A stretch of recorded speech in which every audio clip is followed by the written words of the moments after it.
रंग गई रंग गई रे, मैं तो रंग गई रे, पिया के रंग में रंग गई रे। धनी मैं तो को ढूंढया, छोड़ धंधा सब और पूछत फिरे सुहागनी, कोई बतावे पिया ठौर। रतनबाई जी जैसे जैसे आगे बढ़ती जा रही है, हर एक शिक्षा जो उनको अपने जीवन में हर पग पर मिलती गई, हमारे से साझा करती जा रही है। अब जरूरत यह है कि हाँ आज मैं जब महाराज जी की बीतक पढ़ रहा था ना, तो ये भाव मेरे हृदय में प्रकट हुआ। मेरा मुर्शिद आया वे सखियों, होली खेलने इश्क की। ओ कोई भिज गई इश्क के रंग में, कोई सूखी सूखी देख रही। वे सतगुरु बन वे हाथ फड़या, कहने लगी क्यों रहे तू अछूती। ये इश्क का रंग है सबसे गहरा,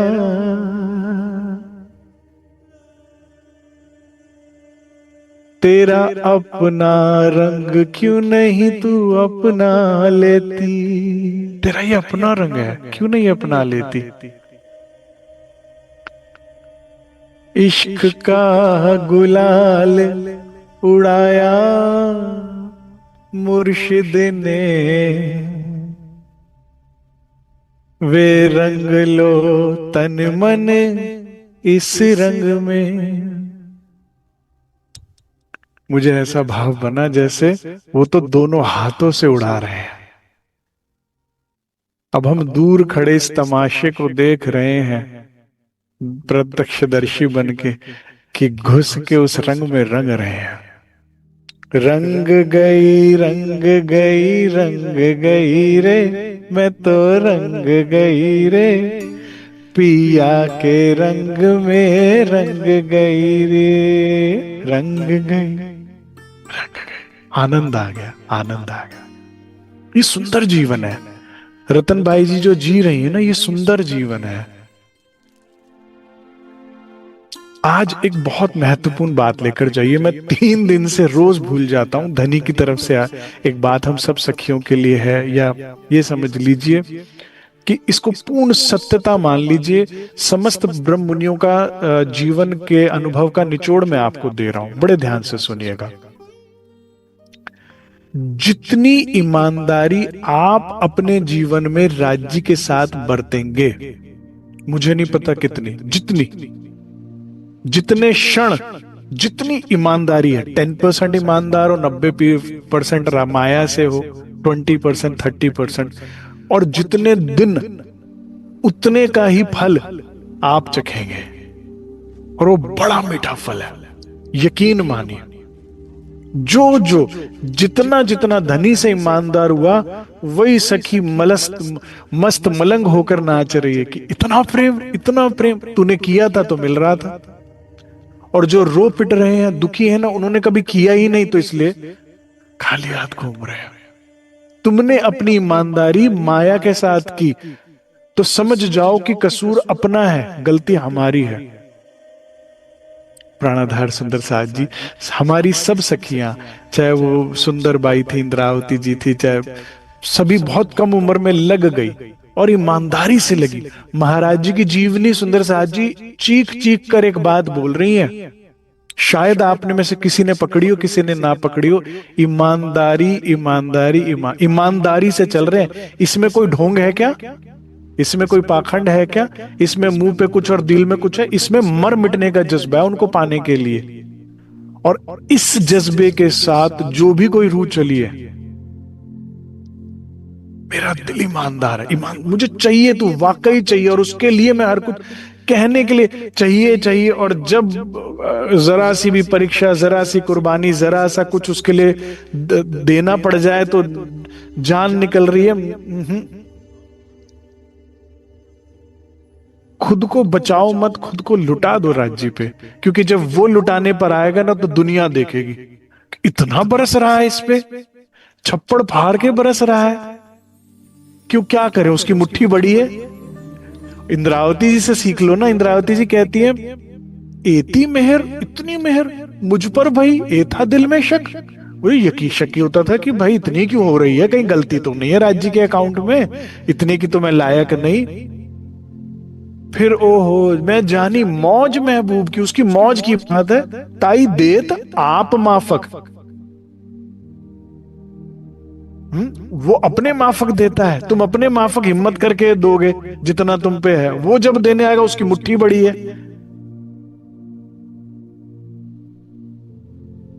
तो रतन भाई ईमानदार है। अगर तुम एक दिन के लिए भी राज्य से ईमानदार हो सकते हो, एक घंटे के लिए भी, एक पल के लिए भी, इसी में सेवादार सुंदर साथ बड़े ध्यान से सुने आज एक बात और, जो मुझे राज्य की मेर से आज बात आप लोगों के लिए आई है, ध्यान से सुनिएगा। सेवा करने के लिए मेरे सदगुरु कहते थे पहचान पहले बहुत जरूरी है, कि भाई पहले पहचान होती है फिर सेवा। तो आज ये बात मुझे समझ में आ रही थी कि सेवा के बदले कुछ मांगना भी ईमानदारी नहीं हुई, कि हम ये सेवा करें तो इसके बदले में राज्य का प्यार मिल जाए, वो कुछ बदला नहीं, पहचान करके सेवा करो, तब ईमानदारी होगी कि ये मेरे कौन है, मेरे खसम है, मेरे खावंद है, मेरे दुल्हा है, मेरा जीवन क्या है, इनकी सेवा में ही बीतना मेरा जीवन है, इसके बदले नहीं, ये ही मेरा जीवन है, यही मेरा सुख है, उनकी सेवा में ही मेरा सुख है। ऐसा नहीं कि पति के पांव दबाए तो इसके बदले में वो कुछ देगा, वो अपनी सेवा दे दे उसी के लिए धन्यवाद है। तो अगर इस पहचान के साथ हम सुंदर साथ सेवा करेंगे श्री राज जी की, कि तेरी सेवा में मुझे सुख मिलता है, बस सेवा देता जा, बदला कुछ नहीं, तो भी ये ईमानदारी हुई। सुंदर साथ जी हमसे पहले जितने ब्रह्म मुनि आए, सबने खून पसीना बहा दिया राज्य की सेवा में और प्रेम में। बड़े देखो ना, महाराज जी को भी भगवान शिव क्या, सिद्ध पुरुष क्या, क्या क्या नहीं प्रलोभन दे रही है माया, क्या क्या सामने नहीं आता जा रहा, लेकिन क्या है, वे ईमानदार। हमारे आगे भी सारी वो दुनिया एक तरफ और एक तरफ धनी हो, तो हमें दुनिया नहीं। जितना क्षण, जितने क्षण तोल कर होगा बिल्कुल हिसाब किताब, कोई गलती नहीं होगी।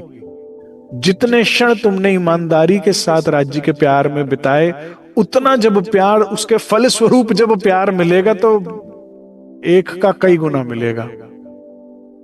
अब इसी से हम सब सौभाग्यवती या दुर्भाग्य हमारे साथ होगा। वो नाच रही है मस्ती में इंद्रावती रतनबाई की तरह, कि इतना प्यार, इतना प्यार, इतना प्यार जिसने कभी किया है, जो कर रही है।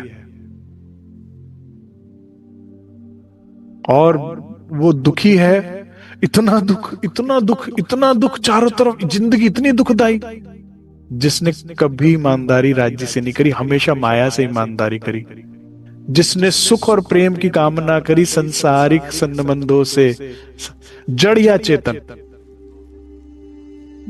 जड़ वस्तुओं से सुख की आशा करी वो दुखी है, चेतन से आशा करी वो दुखी है।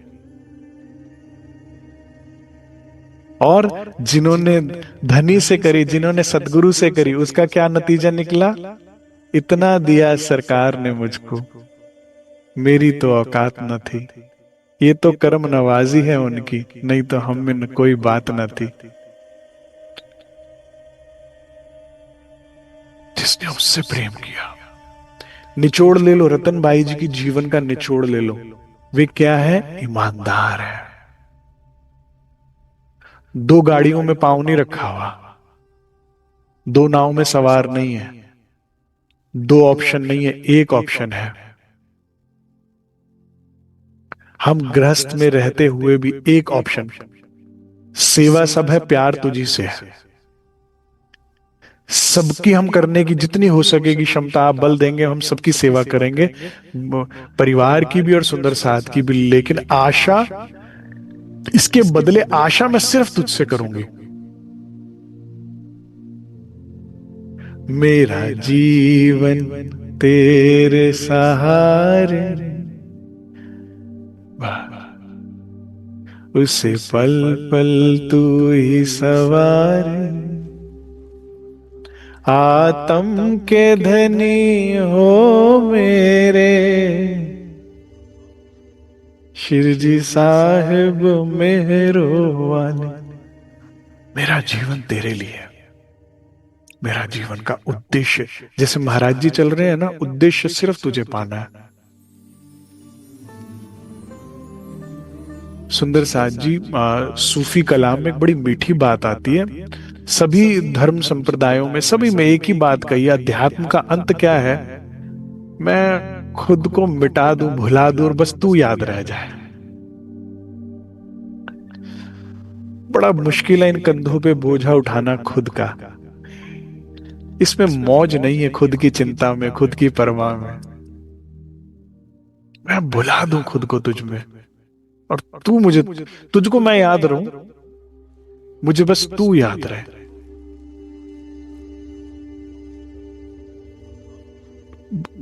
यही मुक्ति है, यही मोक्ष है।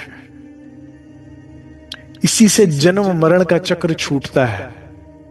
जब चाहिए सिर्फ तू, तो फिर खेल में करेंगे क्या? तो चक्र छूट ही जाएगा ना। लेकिन अगर कुछ चाहिए 14 लोक का, तो 14 लोक में ही तो रहना पड़ेगा। दुख तुम्हें अगर 14 लोक का और बात तुम परम धाम की कर रहे हो, कैसे काम बनेगा बताइए? कुछ नहीं बचा महाराज जी के पास। आज मैंने जो बीतक पढ़ी है, आज आप सुनेंगे, आप देखिएगा जरा, कुछ नहीं बचा। राश्यामा जी, शरीर में मांस नहीं बचा, भोजन नहीं बचा, और तन पे कपड़ा तक नहीं बचा। सुंदर साथ जी, घर परिवार संसार सुख सुविधा तो बहुत दूर है, फिर भी तू चाहिए। ईमानदारी, मर मिटो राज जी पर ईमानदारी से।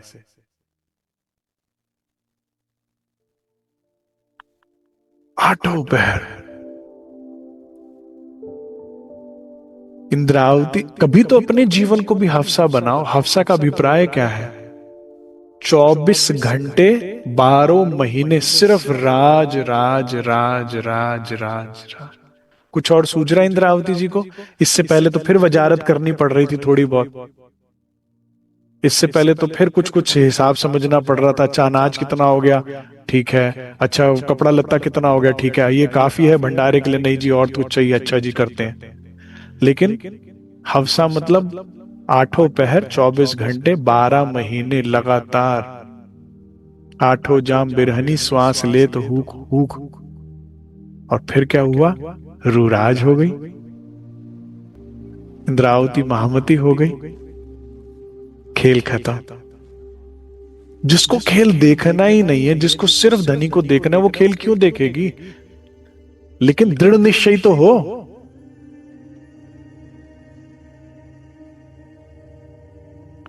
दृढ़ निश्चय, और वो आजमाएगा तुम्हारे दृढ़ निश्चय को। ऑप्शंस भी देके अपनाएगा, संसार की परीक्षा भी लेके अपनाएगा, आजमाएगा तुम्हें, कष्ट भी देके आजमाएगा कि हर बार तू ही चाहिए। बेस्ट से बेस्ट चीज सामने आई, नहीं अभी भी तू ही चाहिए।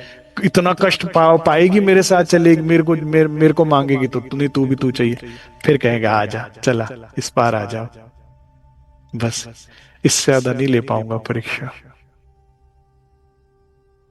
देवचंद्र जी की परीक्षा लेते लेते लेते जब 40 वर्ष हो गए और आखिरी परीक्षा में देवचंद्र जी प्राण भी देने पर आ गए ना धनी के लिए, तो राज जी कहते हैं बीतक में भी बस इससे ज्यादा नहीं ले पाया, अब आ जा।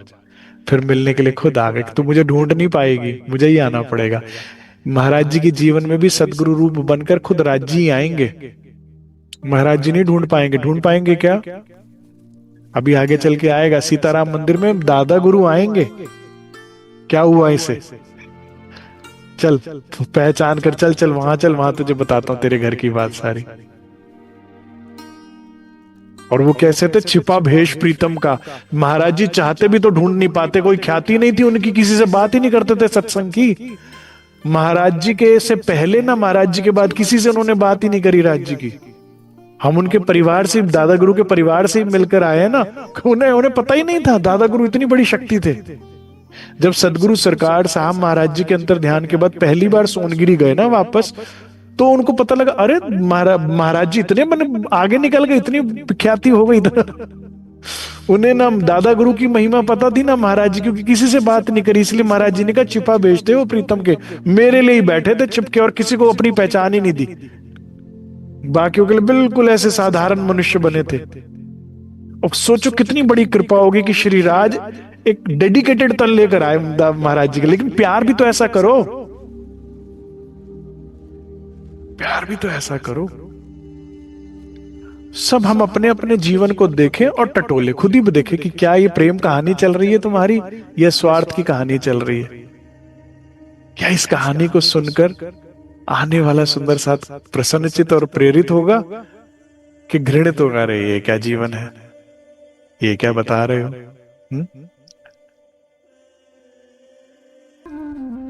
तो प्रेम, और बिल्कुल मेरी बात यकीन मानिए, राज्य को हाजिर नाजिर, तुम जितने ईमानदार होगे ना राज्य के साथ, उतना आनंद भोगोगे, जितना प्रेम निभाओगे।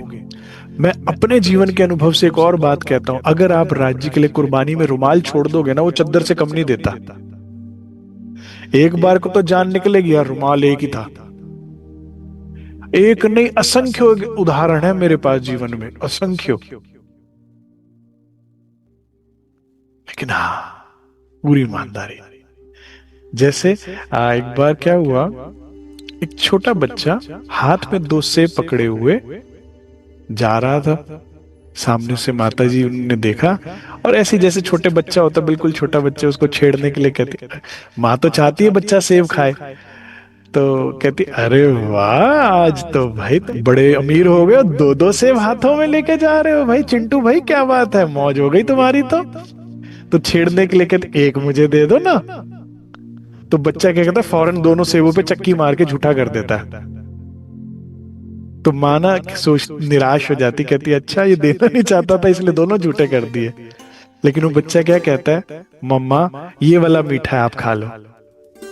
अब कैसे माँ गले लगाएगी उसको, कितना चूमेगी उसको, उसको कुछ चाहिए नहीं, लेकिन इतना प्यार और ईमानदारी। और फिर बस ऐसा ही है सुंदर साथ जी, मेरे राज्य को रिझाने के लिए बहुत बड़ा काम नहीं करना पड़ता,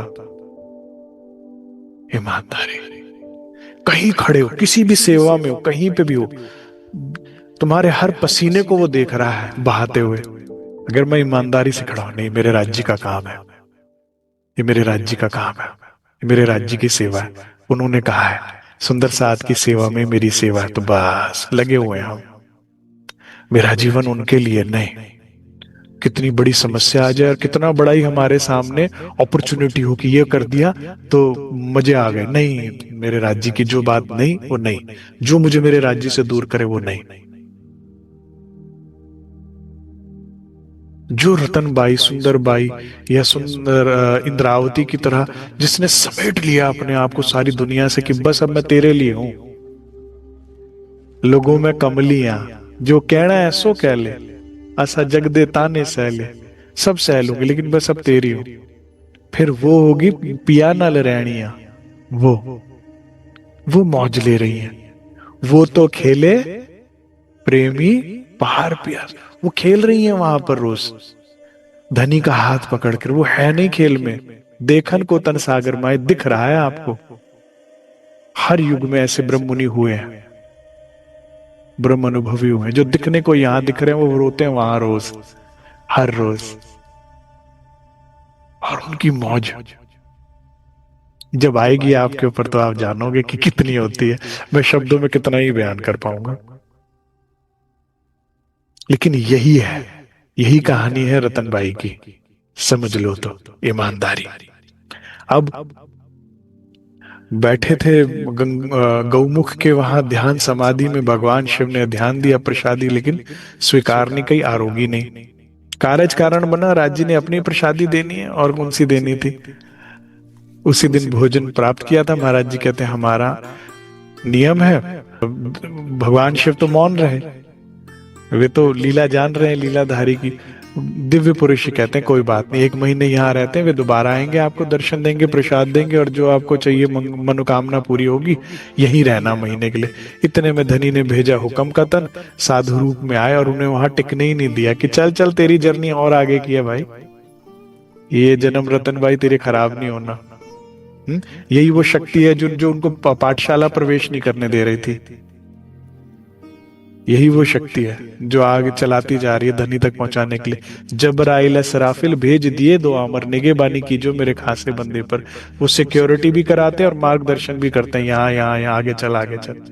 हमारे भी सर पे खड़े हैं। हमेशा आवाज आती है जब तुम गलत काम करने जाते हो, तो आवाज आती कि नहीं ये तेरा मार्ग नहीं है, यहाँ मत जा। ये हमारे ऊपर है कि हमारे, देखो जिसकी जितनी कद्र होती है ना, उतना उससे डरते हो आप, उसको खोने का। जितना तुमने वाणी सदगुरु का सानिध्य किया होगा ना, उतनी तुम्हें कीमत होगी राज्य की, तो उतना ही उसको, या फिर राज्य मेयर से थोड़ा और आगे सेवा रहनी में बड़े होगे, जितना तुमने धनी को चखा होगा ना, उतने तुम भयभीत होते हो उसको गंवाने का। और जितना गंवाने का डर होता है, उतना ही व्यक्ति गलत राह पे नहीं जाता, उतना उस आवाज को सुनता है। और जिसने पाया नहीं, जिसको कीमत नहीं, उसे गंवाने का डर नहीं, उस आवाज को नजरअंदाज करेगा, आगे बढ़ेगा, खो देता है, फिर रास्ता लंबा हो जाता है। सुंदर साहब जी, रास्ता लंबा होते होते 400 साल हो गया लंबा। जर्नी कितनी लंबी थी? 40 साल की। देवचंद्र जी की 40 साल में जर्नी पूरी हो गई थी ना, हमें 400 साल हो गए। तो अब सदगुरु चरणों को, वाणी को कस के पकड़ लो कि बस अब नहीं छोड़ेंगे जब तक पार नहीं होंगे। और ईमानदार हो जाओ, तुम्हारी ईमानदारी ही तुम्हें परम धाम के सुख, धनी के सुख, तुम्हारे जीवन में सुख आएगा ही जब तुम धनी से ईमानदार होगे। माया से ईमानदार रहोगे, दुख ही दुख रहेंगे, कभी सुखी हो ही नहीं सकते। इस माया ने कभी किसी को सुख दिया ही नहीं। इससे ईमानदार, उसके पास जो है वही तो देगी बेचारी, माया की गलती नहीं है। हो लो इससे ईमानदार, दे दो इसे अपनी जिंदगी, या धनी को दे दो। ये महाराज जी की जीवनी स्पष्ट कहती है, एक चयन करो और उस चयन पे टिके रहो, और फिर तुम्हें पता है अब तुमने क्या चुना और तुम्हें क्या मिला। तो आज जो सुंदर साथ दुखी है, तो समझ लो भाई हमने ही माया को चुना, धनी तो आवाज लगा रहे थे, तो इसीलिए हमारे जीवन में ही हो। इसलिए ज्यादा रो मत, सुधार करो। आज का जो बैठक है विशेष करके उन सुंदर साथ के लिए जिन्हें किसी से भी डर लगता है, जीवन में जिसके डर है, उसके लिए आज की बैठक है। बड़े ध्यान से सुनेंगे। अब विचार बन गए हमारे बालाजी की यात्रा के, परिवर्तन आया अपने में वृद्ध साधु के व्याख्या से। प्रातः ही प्रस्थान किया, हिमगिरी से वल्टियर पहुंचे, एक महात्मा का आश्रम लग हमने आसन आ टेके। एक बरामदे में से साधु और बहुत थे पड़े हुए।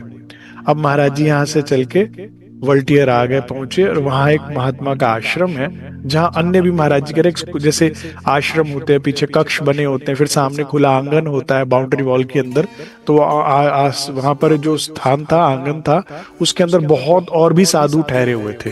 पहले बहुत आश्रम हुआ करते थे, साधु बहुत हुआ करते थे, विश्राम स्थली के लिए बनाए जाया करते थे। ये बहुत प्यारा युग है। ये माया अब टाइट होते होते खराब होते होते जा रही है। अब क्या मिलते हैं जगह जगह, अब बस माया ही माया।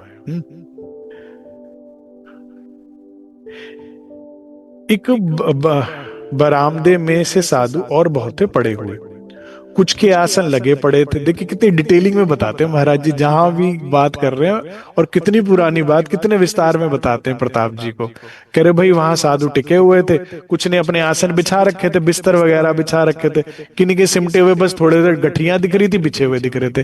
तो जो खाली स्थान दिखी ना, जहां को किसी ने गठरी रखी हुई कि कल को बिछाएगा, रात होने पे बिछाएगा, या जो बिछे हुए थे उन सब से बचते हुए एक खाली स्थान देखा, और हम वहां पर भी आके टिक गए।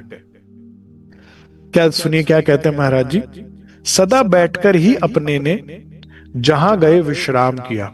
बहुत रेयर लेटा करते थे महाराज जी, ठीक है, ज्यादातर बस टेक ले लिया किसी चीज से और बैठ गए ध्यान मुद्रा में, ध्यान लीन हो गए।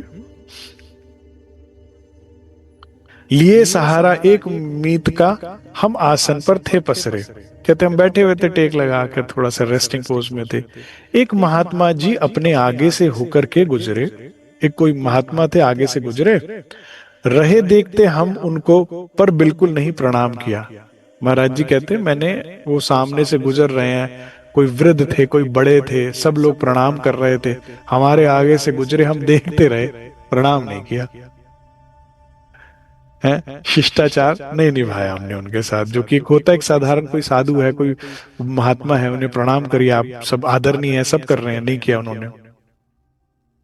देखा जब व्यवहार हमारा अपने प्रति तो वही रुका, वो हमारा ये ऐसा व्यवहार देखा अपने प्रति कि भाई ये नहीं कर रहा प्रणाम, वही रुक गया कि देखता हूं 2 मिनट और शायद कर ले, देख रहे महाराज जी प्रणाम नहीं कर, अभी भी नहीं कर रहे प्रणाम, रुकने पर भी। पूछा हमें, ब्राह्मण हो तुम? हाँ का उत्तर पकड़ाया, करे हाँ पकड़ा दिया फौरन उत्तर। यह शरीर ब्राह्मण ही का है, सुन इतनी कछु खिसियाया। देखिए वैराग्य, देखिए डिटैचमेंट हो रही है बॉडी के साथ। जो भी कोई सिद्ध होते हैं, जो भी कोई ज्ञानी जन होते हैं, वो इसी तरह की बात बोलते हैं। आज भी कैलाश जाइए और बड़े बड़े साधु मिलेंगे आपको, जहां -डिग्री में टेम्परेचर है, जहां पर 4-4 जैकेट पहनने के बाद भी आपको ठंड लग सकती है, और हाथ अगर ग्लव से बाहर आ गया तो आइस फ्रॉस्टिंग की वजह से उंगलियां टूट जाएंगी, और ऐसे में वो लंगोट में घूम रहे होते हैं। आज भी जिन्होंने दर्शन प्राप्त किए, कईयों ने वीडियोस भी बनाई है, देखा तो दंग रह जाते थे। हाँ, और कोई बहुत बड़ी बात नहीं है उनके लिए, बड़ी साधारण होती है। वो ये कहते तो शरीर है, इसको हम शरीर से परे हैं, शरीर का क्या होना है, कुछ नहीं होना। और ये कोई तो इस तरह से जो है, महाराज जी अपने आप को शरीर से रिलेट नहीं कर रहे कि मैं ये हूं, कर हाँ ये शरीर ब्राह्मण का है, ठीक है, थोड़ा ज्ञान हम भी अंदर लाए। और ये सुन के गुस्सा आ गया उसको, व्यक्ति को। आप ब्राह्मण कौन जो सन्यासी को प्रणाम नहीं करे? कैसे ब्राह्मण हो तुम, सन्यासी को प्रणाम नहीं? ऐसा कोई ब्राह्मण नहीं कहलाता। वो है सर्वथा अनादर अपना, कह रहे हर तरह से ये अनादर है मेरा, गुरुओं का सम्मान नहीं। जगत गुरु ब्राह्मण होता है, दुनिया का गुरु कौन होता है? ब्राह्मण। ब्राह्मण गुरु सन्यासी, और ब्राह्मण का गुरु सन्यासी होता है। शास्त्रों में गर्भित है ऐसा, शास्त्रों में ऐसा ही लिखा है, सन्यासी गुरु अविनाशी, गुरु सन्यासी जो गुरु अविनाशी सबसे बड़ा है। उचित नहीं तुमको था यह, जैसा तुमने व्यवहार किया। कह रहे तुमने मुझे प्रणाम तक नहीं करी, ये व्यवहार उचित नहीं था बिल्कुल भी। सुन करके उनका भाषण, देखिए क्या कह रहे हैं महाराज जी, सत्संग नहीं सुना रहे, कह रहे भाषण दे रहे हैं। जो बोले कुछ बात कुछ, वो भाषण ही होता है। हमने भी उन्हें जवाब दिया, हमें आप में लक्षण सन्यासी के नजर नहीं आए। ये सुन के तो और उछलने लगा वो, जोर जोर से तवे पे पानी की तरह से। रहे पहले तो प्रणाम नहीं किया, और कह रहे सन्यासी भी नहीं हूं मैं। कह रहे महाराज जी कहते बड़ी विनम्रता के साथ, हमने आप में लक्षण सन्यासी के नजर नहीं आए हमें, इसीलिए चुप बैठे थे हम, तुम्हें प्रणाम ना कर पाए। कहते इसीलिए हम विवश नहीं कर पाए आपसे। स्वयं हमारा सिर झुक जाता यदि तुम में लक्षण होते। अभी महाराज जी के अंदर ये जो कॉन्फिडेंस आ रहा है, ये जो बात आ रही है, कहां से आ रही है पता है? अनुभव से। अभी किनके दर्शन करके आए महाराज जी? शिव और उनकी, भगवान शिव और उनकी टोली। तो देखा है सन्यासी किसे कहते हैं, साधु किसे कहते हैं, ठीक है। अब वो जो तेज अनुभव जीवन में कर चुके हैं, इसलिए उनका सर नहीं झुका। मीठा चखने के बाद नमक का पता लगता है कि ये तो नमक का पहाड़ है, तो ये तो जब आप अपने जीवन में खोज करते हैं, ब्रह्म अनुभवी ब्रह्म ज्ञानियों के दर्शन प्राप्त करते हैं, तो फिर आपको पता लगता है कि ये तो खाली खोखा है या फिजूल। इसीलिए कई बार मुझे सुंदर साथ शिकायत करते हैं ना कि अरे वो गलत रास्ता बता रहे हैं, वो वाणी का गलत अर्थ बता रहे हैं, वो भटका रहे हैं सुंदर साथ को। मैं कहता हूं नहीं, गलती किसी की नहीं, सुंदर साथ की है। जो खुद वाणी नहीं पढ़ता ना, उसे कोई कुछ बता दे, सामने वाले की क्या गलती? तुम्हें एजुकेट होना चाहिए था ना। वो किसी को बोले, पेड़ को बोल दे पार ब्रह्म है, तुम उसे मत्था टेकने लग गए। वो कोई काट के ले गया, तुम रोने लगे कि पार ब्रह्म चले गए। गलती किसकी है? जिसने अपने, क्योंकि वाणी रूप में राज्य तो आ गए ना, घर घर बसता देसी धनी आ गए साक्षात श्री जी। श्री जी ने अपने रहते रहते वाणी पधराई सिंहासन पर कि साक्षात श्री राज। और आज सदगुरु सरकार साहब की मेहनत के बाद हमें अर्थगठन भी मिल गया। सबसे पहले वाणी छपवाने वाले सरकार थे, उसके बाद कहीं से और छपी, वरना पहले हस्तलिखित राज्य चलते थे। और कोई कोई मंदिर में भी होते थे, किसी के घर नहीं होते थे। आज से 50 साल 70 साल पुरानी मैं बात बता रहा हूं आपको। फिर सरकार साहब ने जब छपवाना चाहा तो पहले बहुत विरोध हुआ समाज में, अरे अब क्या राज्य पे छापे चलेंगे, जगदीश को मारो पकड़ के। सरकार कह रहे सर फोड़ दो मेरा, ये तो सेवा राज्य ने दिया करूंगा। पहले वाणी छपी, फिर सुंदर साथ ने कहा सरकार समझ नहीं आता इसका अर्थ। फिर अर्थ गठन किया 1 साल बैठ के, सभी पन्ना जी के धर्मगुरु सबको, सब ज्ञानी जन विद्वानों को समुख लेके बैठे और उसका अर्थ दे दिया। अब आज अगर आप राज्य घर ना लेकर आओ, और राज्य के श्रीमुख है, साक्षात राज्य की वचन है ये, उनको पढ़ो ही नहीं, फिर तो कोई भटका नहीं रहा, तुम भटक रहे हो। ठीक है, तो महाराज जी को अब अनुभव है, इसलिए अब असली नकली का फर्क जान रहे हैं, परख, तो इसलिए प्रभावित नहीं हो रहे, ना प्रणाम कर रहे हैं। ये वाणी बीतक हमें क्या बनाती है सुंदर साथ जी? जोहरी। वो प्रसंग है ना कि एक बार एक राजा ने चाहा कि मेरा बेटा जिसको मैं सब कुछ छोड़कर जाना चाहता हूं, वो कुछ तो जीवन में अनुभवी बने, कुछ तो उसके अंदर वो हो बात, तो मैं इसको अपना छोड़ू, नहीं तो बर्बाद कर देगा सब कुछ। तो वो परीक्षा लेने के लिए एक नकली कांच का हीरा दे देता है और कहता है जाओ इसकी बढ़िया से बढ़िया कीमत लगा के लाओ। अगर तुमने जिस इसका मोल है उतनी कीमत आपने लगवा ले आए, तो मैं तुम्हें अपना राजपाट देके सब वनवास में चला जाऊंगा। और बगैर इतनी सी बात, पिताजी चले जाते हैं, हम अभी ले आते हैं। अपने गए, जो शहर के सबसे बड़े जोहरी थे उनके पास गए और कहते भाई ये हीरा है हमारे उसका सबसे बेशकीमती है, इससे कीमती कोई नहीं है हमारी तिजोरी में, हमारे खजाने में, तो अच्छी से अच्छी कीमत दे दो, नहीं तो देख लेना। और जैसे जोहरी ने देखा, करे तो कांच का टुकड़ा है, लेकिन कुंवर साहब को इनको बता दिया तो ये तो गर्दन उतरवा देंगे मेरी। तो कह रहे महाराज ये तो बहुत ही महंगा है, इसके लिए तो पैसे मुझे अभी जुटाने पड़ेंगे। कह रहे अच्छा, तो कह रहे अरे आपका घर है, आप कुछ दिन यहाँ रुकिए, मुझे समय दीजिए, मैं खुश हो गया। कह रहा अच्छा, अच्छी कीमत मिलेगी, बढ़िया व्यवस्था अच्छे से रहेगी। कह रहे महाराज अब आप रोज यहाँ जब आप हो ही, तो क्यों ना मैं आपको अपना थोड़ा हुनर भी सिखा दूं, मेरे लिए बहुत बड़े भाग्य की बात है।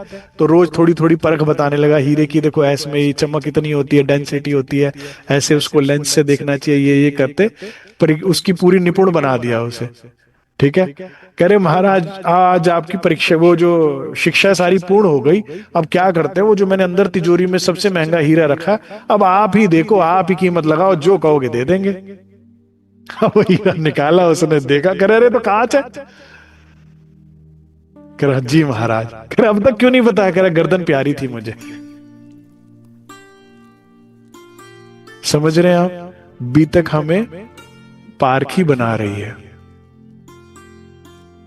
तुम समझ के संगत कीजिए रे बाबा, तुम समझ के संगत, किसके साथ उठना है, किसके साथ सत्संग करना है, किससे लेना है, किससे नहीं, पारखी बनी है। अंध भक्ति, अंध श्रद्धा कहीं नहीं पहुंचाती। समझ बूझ के कि हाँ कहाँ किससे क्या चीज मिलती है, लेनी है। ठीक है, तो अब कहते हैं इसीलिए हमने प्रणाम नहीं किया। स्वयं हमारा सर झुक जाता यदि तुम में लक्षण होते। इस प्रकार टीका टिप्पणी करने का मौका कब देते? कहते इतनी बोलने की हम आपको मौका ही न देते। कुछ खिसियासा हो करके वह फिर हमसे यूं बोला, अब उसे और गुस्सा आ गया। अब तू तड़ाक पर आ गया। कह रहा तू तो आज हमें पहले सन्यासी के लक्षण बतला। कह रहे तूने हमें कह दिया लक्षण नहीं है, पहले सन्यासी के लक्षण ही बता मुझे, तू क्या होते हैं सन्यासी, तूने मुझ में नहीं देखे। तो महाराज जी कहते मैंने गीता का एक श्लोक था वो उनके आगे रख दिया और कहते भाई ये लक्षण है सन्यासी के। अभी जो श्लोक है मेरी क्षमता से थोड़ा बाहर है, मैं कोशिश करता हूं। काम्यान नमः कर्मण्य सम सन्यासी लभ्यो विदो। बस ये बेस्ट था मेरा। इसका जो मैंने अर्थ पढ़ा है उसमें गीता में जाकर पढ़ा, तो इसका अर्थ ये था कि सन्यासी वह होता है जिसका कर्म एक्शन जो होता है कामनाओं से रहित होता है, कि मेरी ये कामना है, वो संसार की इच्छाएं कामना जो होती है। जैसे अभी ये सन्यासी किसकी कामना कर रहे हैं? सम्मान की। हर एक के आगे से गुजर रहे हैं कि सब सम्मान दे, प्रणाम करे। इसकी कामना से ग्रसित होकर ये कर्म कर रहे हैं कि गुस्सा कर रहे हैं, बात कर रहे हैं, वो कर रहे हैं, वो परे होता है। जो सन्यासी होता है ना, उसका कर्म जो होता है वो कामनाओं से रहित होता है संसार की। तो कहते वो आप में लक्षण ही नहीं है, तो इसीलिए मैंने प्रणाम नहीं किया। ये लक्षण सन्यासी के हैं जो गीता में बतलाए। आप हमें इस लक्षण के बिल्कुल भी नजर नहीं आए। कर्म पवित्र, अपवित्र और वेश सन्यासी, यह व्यवहार असंगत है। टाट और पश्मीने का मेल कौन सी संगत है? ठीक है, सन्यासी कैसा होना चाहिए? टाट, बिल्कुल रफ होता टाट, वैराग्यपूर्ण होता है। और पश्मीना क्या होता है? बहुत सॉफ्ट होता है, वो भोगी की बात होती है। तो शायद इनके पास कोई भोग विलास की वस्तु भी होगी। तो इस कारण से कहते हैं हमने देखा नहीं है। आप में जो समझ लिया या और बताएं, एक हल्का सा व्यंग किया। महाराज जी जान के कर रहे हैं, सब कर रहे, मुझे पता है मैंने व्यंग किया, लेकिन किया मैंने थोड़ा सा व्यंग भी मार दिया उनको साथ में। मतलब फुल डिस्क्लेमर देकर महाराज जी अपनी बात करें कि ऐसे नहीं अनजाने में कह रहा, मैंने खुद व्यंग कसा। फिर समझ लिया और बतलाएं। केवल इसी बात को लगकर हमने नहीं प्रणाम किया। जिस श्रेणी के थे बाबा जी उस श्रेणी का व्यवहार किया। ठीक है, मैं महाराज जी की बात बोलता हूं हमेशा। सामने वाला चीख रहा है, चिल्ला रहा है, ऊंचा बोल रहा, और तुमने रो रो के बुरे हाल मचा लिए, मुझसे ऐसा बोल दिया, मुझे अपमान कर दिया। वो जिस श्रेणी का उस श्रेणी की बात करेगा। महाराज जी बिल्कुल देखो शीतल स्वभाव के साथ बात कर रहे हैं, कोई दुख नहीं मना रहे उस बात का। जिस स्तर के हैं व्यक्ति उसी स्तर की बात करेगा, जो उसकी अपब्रिंगिंग है। वो अपना परिचय दे रहा है। आप बेकार में दुखी होते हैं, मुझे इतना कह दिया, मुझे वैसा कह दिया। आधा दुख तो यही है, लोग बीमार कम हैं, दुखी ज्यादा है। शारीरिक कष्ट 10% को 90% कष्ट जो है वो मानसिक ही है। मुझे ऐसा कह दिया, मुझे वैसा कह दिया, मुझे ऐसा देख, मेरी बहू मेरी इज्जत नहीं करती, मेरी सास मुझसे ये नहीं ऐसे बोलती, यही चल रहा है। अरे क्या हो गया? कौन सा डंडा मार दिया? क्या हो गया? लेकिन अज्ञानी व्यक्ति दुखी मनाता कई कई दिन तक, मुझे ऐसा क्यों कह दिया, और ज्ञानी जान जाता ठीक है, विचारपूर्ण विचारी कि सामने वाले ने क्या बोला है उसको सही है, अपने जीवन में अपनाइए, वो गलत है नहीं छोड़ दीजिए। मैंने ऐसा किया नहीं, मुझे चोर क्यों कह दिया? अरे जब नहीं किया तो दुखी क्यों हो रही है? तो हमें समझदार बनना चाहिए। महाराज जी कह रहे जिस श्रेणी का व्यक्ति उसी तरह की तो बात करेगा। हाँ, जब आप अपशब्द बोलते हैं तब आप अपने स्तर को नीचे गिराते हैं, उस पे काम कीजिए। ठीक है, और बोलना नहीं, जो हिले भी नहीं अंदर से वो ब्रह्म ज्ञानी हुआ ना, जो जिसकी अंदर की सुई भी ना हिले। कह रहे हाँ दो प्रसादी अच्छे से दो, आपका जो है आपके पास, झोली खाली करके जाना, कुछ लेके जो है वही तो दोगे। एक आदमी जो दुखी है वही दुख देता है औरों को, जो सुखी है वो सुख देता है। सिंपल है, वो बेचारा दुखी है, वो दुखी बांटेगा। दे दे भाई, दे। समझ गया? तो कह रहे जिस श्रेणी के थे उस श्रेणी की उन्होंने बात बोली। अब शब्दों की वर्षा कर दी। करे एक दो नहीं बोला, वर्षा ही कर दी अब शब्दों की। कितनी शालीनता से बात बता रहे हैं, फिर भी कह रहे अब शब्दों की वर्षा कर दी, शर्म आवरण तार दिया। कह रहे पूरी शर्म उतार दी कि कौन देख रहा है, क्या देख रहा है, क्या सोचेगा मेरे बारे में। आज तो बस इसे शब्दों से मार दूंगा। महाराज जी आराम से बैठे हुए, शर्म आवरण तार दिया, रुष्ट हुए हमसे एकदम, बोले बस अब रहना होशियार, मंगल का दिन आने दो, बतलाएंगे रहना तैयार। ठीक है, करा मंगल का दिन आने दे, फिर तैयार रहना बस।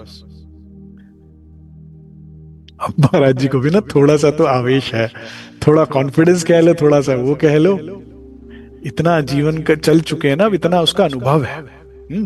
तो क्या कहते हैं, उन्हें पता है मेरे सर पे कोई खड़ा है जो कभी सुमरू, कभी गडरिया, कभी कुछ बनकर खड़ा है।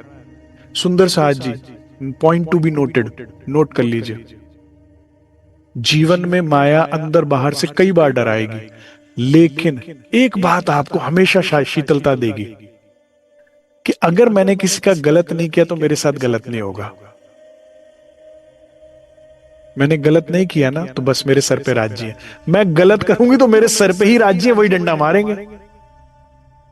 और वो भी इतने प्यारे हैं कि दुनिया से बचाएंगे और खुद इतनी हल्की सी ठोकर देंगे कि संभल भी जाओ और ज्यादा चोट भी ना लगे। माँ कैसे मारेगी, दुनिया से बचाएगी, कुछ तो लगाएगी ना एक आध की क्यों किया तूने ऐसा। लेकिन माँ या परिवार कैसा होता है प्यार का, है ना, वैसा बस। उसमें भी सदगुरु सरकार साहब कहते तो ऊपर से ठोकेंगे, अंदर से हाथ भी दे देंगे। खुद ही डांटेगी, कल आज तुझे खाना नहीं मिलेगा, और खुद ही रात को विनती करेगी, अच्छा खा ले, थोड़ा सा खा ले, आगे से मत करिए। सो ही नहीं सकती।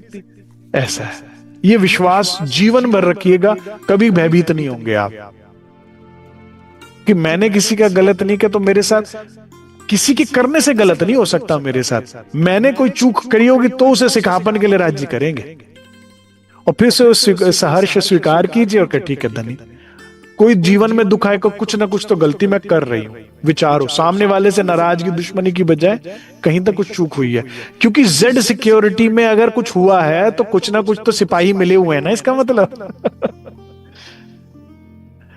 हाँ, अरे जंगल में सांप निकल जाए, झोपड़ी में समझ में आता, राष्ट्रपति भवन में निकले तो कुछ तो गड़बड़ हुई है।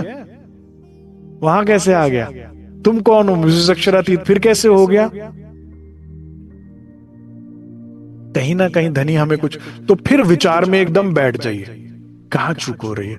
और ज्यादातर चूक तो यही होती है, देखिए ज्यादातर कष्ट कौन सा होता है, मानसिक, और ज्यादातर उसका कारण यही होता है कि हम देह भाव में आ गए होते हैं। संगत संसार की ज्यादा करते करते देह भाव, जीव भाव में आ गए, पूरे अमित बने बैठे, तो पूरे हिल गए अंदर से। ओहो,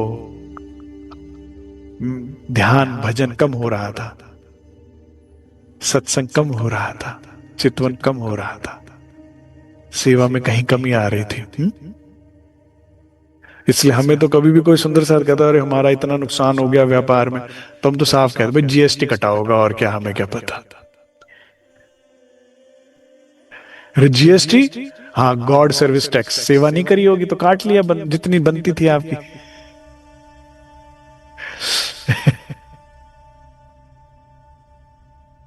फिर क्या करें, राजा राम बनो, व्यापार करने में कोई समस्या नहीं है, राजा राम की तरह जितना जरूरत है उससे ज्यादा रखोगे तो खुद ही बीमार पड़ोगे। अरे खींचो खींचो, निकालो निकालो, तबीयत खराब होगी। नहीं तो इज्जत ज्यादा मिल रही, खींचो इसकी इज्जत, नहीं तो बिगड़ रहा है, अहंकार चढ़ रहा है। तो इज्जत ले ली, पैसा ले लिया, जो भी लिया उसने वजह से ले लिया, जीएसटी कटा। तो जो हुए जीवन में धनी कर, ठीक है धनी, कहां गलती हुई, कहां चूक हुई, ठीक है काम करते हैं, इस पे करते हैं। जीवन में बहुत बड़ा दुख है, लालदास जी महाराज जी की तरह अगर आपके सारे जहाज डूब जाए और लुटिया भी ना बचे तो क्या विचारना चाहिए कि ओहो धनी मेरे घर तक आए थे और ना सेवा करी मैंने 1 रुपए की, और ना सत्संग में उनके साथ चला जब इतने सुंदर साथ गए। तो अब देख, ना धन बचा, ना अपने प्रेमी जन बचे जिनके लिए मैं सोच रहा था अरे ये मेरे सब मेरे पे आश्रित हैं, परिवार के लोग, सारा परिवार छोड़ दिया, सिर्फ पत्नी और बिटिया और दामाद के। तो फिर गए ना उस शरण में, तो समझ जाओ कृपा हो रही है, अन्यथा नहीं हो सकती। तो ये निर्भयता रखिए जीवन में, हमने किसी का गलत नहीं किया, हमारे साथ गलत नहीं होगा।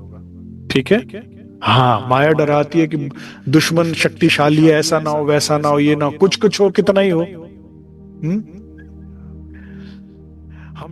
लगन तुमसे लगा बैठे, जो होगा देखा जाएगा। पता तेरे से लगन लगा ली ना, मारेगा तू, मारेगा, बचाएगा तू, बचाएगा, दुनिया में कोई और है ही नहीं, कोई कुछ नहीं कर सकता। ऐसी निश्चिंतता वाला जीवन जिए। मुझे पता है तेरे अलावा कोई नहीं मारेगा, और तू कारण से मारेगा, तो बस फिर क्या टेंशन है किसी और की। ठीक है सुंदर साथ जी, निर्भय बने। तो कहते हैं मंगल को देखेंगे। महाराज जी क्या कहते हैं, हमने करी प्रार्थना उनसे, सभी हैं तुम में सामर्थ्य। देखिए, अपमानजनक शब्द बोल रहे हैं वो महात्मा। महाराज जी अपमानजनक नहीं बोल रहे, करे आप तो बड़े शक्तिशाली हैं, सामर्थ्यवान हैं, सभी सामर्थ्य आप में। मंगल तक की बाट महात्मा जी क्यों देख रहे हो व्यर्थ? अरे इतने समर्थवान हो, मंगल व्यर्थ की क्या? अभी कृपा कर देते हम पर, अभी देख लेते हमको। अरे तब क्यों देख रहे हो, अभी देख लेते। मंगल आवे ना आवे, वृथा देर होगी हम तुमको, कह रहे बेकार आपको देर हो जाएगी, अभी देख लो। कॉन्फिडेंस। जो निकलाई राज्य को पाने के लिए, जो निकलाई जान हथेली पर रखकर है, क्या तो तू मिल या जान जाए, वो क्यों डरेगा? वो क्यों डरेगा? जिसे तू चाहिए, डरे वो जिसे कोई और चाहिए। जो कह ही रही है या तो तन छोड़ के या तन रहते, तू बस मिलना चाहिए, तू कैसे मर्जी मिल। जिसने जीवन धनी को दे दिया, उसे पता तन छूटेगा तो सुखपाल लेकर आएगा, वही आएगा, यमराज थोड़ी आएगा जिसकी बाट में मैं बैठी हूं। और अगर ये तन रखना तो वही बचाएगा। बचाया कि नहीं बताया? बचाया इंद्रावती जी को। पहले फांसी की सजा जब हुई है तो पहले कांजी भाई के रूप में आकर निकाला इंद्रावती को। जिसने रखना तन तो अपने आप करेंगे, मैं तो अपना दे रही, तुम ही राख्या जी, बल दे आप खड़ी करी, कारण अपने, अपना काम था, मैंने कुछ नहीं काम, मेरा तू है बस काम। और बाद में कांजी भाई को भी बचाया कि नहीं बचाया? फिर हम क्यों टेंशन लेते हैं सुंदर साथ जी? तो महाराज जी कह रहे अभी कृपा कर दो, मंगल आए ना आए पता नहीं। इतना कॉन्फिडेंस देके ना किसी आ गया। उन्होंने सोचा ऐसी बात बोलूंगा मैं, सिद्धू, सारी दुनिया डरती है मेरे से, ये भी डर जाएगा, माफी मांगा, अच्छा माफ कर दो महाराज, मंगल को अमंगल हो जाएगा हमारा। आए कह रहे अभी कर दो, कह रहे मंगल को ही देखेंगे, मंगल को। हाँ महाराज जी कह रहे नहीं देख लो, मंगल को आना। हाँ वो खिसियाते हुए क्या चले गए। मंगल को ही बतलाएंगे, चलते बने अकड़ करके। देख रहे थे साधु जन सब, जितने थे आश्रम भर के, लेकिन कहते किसी ने उफ नहीं करी, चू नहीं बोला कि आप गलत ऐसा कह रहे हैं। क्योंकि महाराज जी की अभी भी आयु बड़ी छोटी है ना, 19-20 वाले वर्ष के तो है महाराज जी, कि भैया आप इतने ऐसा बोल रहे हैं, गलत बात है, छोटे साधक हैं, इनको ऐसा ना ना ना ना। तो मतलब माहौल ये खराब था यहाँ का, ये लोग अच्छे लोग नहीं थे कि कुछ गड़बड़ अगर ये साधु करे तो बीच बचाव करने वाले लोगों में से नहीं थे ये। ठीक है। अब एक माई जी आती है महाराज जी के पास, कहती हैं तुम सावधान रहना, इससे कोई उपद्रव ना कर बैठे थे उसके ऐसे ही भाव, कहते ये बुरा साधु है, इससे सावधान रहना। छोटी उम्र के थे तो बच्चा समझ के ऐसे वो माई जी आकर उन्होंने को बता कर इसका स्वभाव ही ऐसा है, ये बुद्धिमत्ता इससे कोसों दूर है। यही ठीक समझा हमने, बस इससे पहले कि ही चल दो, ये उपद्रव करे उससे पहले यहां से चल दो, साथ छोड़ दो एकदम सबका, बल्कि त्याग यही कर दो, यही त्याग दो, ये सब साथ जो है ये कोई काम नहीं आएगा, इन्होंने कोई उपद्रव मचाया तो यहां से अभी के अभी चल देते। तज रहा था कुछ दिन से फलाहार आहार भी। अब महाराज जी कहते हैं भाई प्रताप, लेकिन क्या एक समस्या थी। क्या थी? अभी तो हम 4 दिन बाद एक फल ले लेते थे, पहले अन्न त्यागा था, ठीक है, 5वें दिन फल खाते थे, अन्न भी नहीं लेते थे कि पेट भर जाएगा अच्छे से। लेकिन अब कुछ दिनों से फलाहार भी तज के केवल जलाहार पर था मैं, शरीर में ताकत ही नहीं थी, कई दिन से नहीं खाया था कुछ भी, सिर्फ पानी पी रहे थे। रहते थे तब ही से बस हम केवल जल आधार पर, बीत चुके थे कितने ही दिन से इस प्रकार के लगन में। इस तरह के उसमें कई दिन बीत चुके थे।